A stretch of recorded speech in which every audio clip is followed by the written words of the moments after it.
The corner tool in Ibex allows me to insert corners into existing contours in my drawing. I can activate the corner tool from the ribbon, and when I do, the cursor changes to indicate I'm in corner mode. To insert a corner, I can left click 2 times on a contour, and I get a preview of the corner that will be created from those 2 points. I can drag those points to change the corner, and as you can see that as this point moves around the contour, the corner changes to adapt to the start and end points.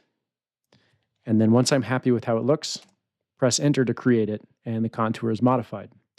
And I can do this on multiple corners, adjusting them to fit exactly right. And it also works on contours that are entirely curves. These points are calculated, and then I can insert corners that way. And then right-click to exit the tool. That's it for the corner tool in Ibex.